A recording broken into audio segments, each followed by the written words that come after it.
2024-25 শিক্ষাবর্ষের MBBS ভর্তি পরীক্ষা অনুষ্ঠিত হয়েছে।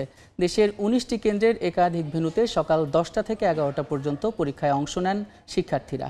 এবছর আবেদন জমা পড়েছে 1,35,261টি। কোটাসহ মেডিকেলে মোট আসন 5,380টি। সেই হিসেবে এবছর একটি আসনের বিপরীতে 25 জন শিক্ষার্থী ভর্তি পরীক্ষায় অংশ নিয়েছেন। সকাল 8টা থেকে তল্লাশি শেষে কেন্দ্রে প্রবেশ করেন শিক্ষার্থীরা।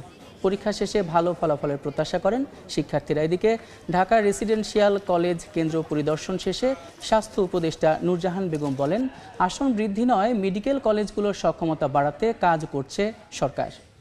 এখানে 4,000 কত সিট আছে, এর ভিতর 2.5 লক্ষ 1,20,000 এরকম পরীক্ষা দেয়। প্রত্যেক মা বাবারই একটা আশা আকাঙ্ক্ষা থাকে যে আমার সন্তান একটু উচ্চশিক্ষায় শিক্ষিত হোক, এমবিবিএস পড়ুক। এই বছর সেকেন্ড টাইমারদের সুযোগ বেশি, কারণ এই বছর তো আসলে মেডিকেলে যেভাবে সবাইকে দিতে বলছে, তাতে করে যারা রেগুলার বেবি বাচ্চা তাদের একটু অসুবিধা হবে। আমাদের আসলে নিড অ্যাসেসমেন্টটা হয় না। এই নিড অ্যাসেসমেন্ট হলে আমরা জানতে পারতাম যে আমাদের আসলে কত ডাক্তারের দরকার, আমাদের কত নার্সের দরকার এবং কোন সাবজেক্টের দরকার। শুধু ডাক্তার বানাইলে তো হবে না, বিশেষজ্ঞরও ব্যাপার আছে।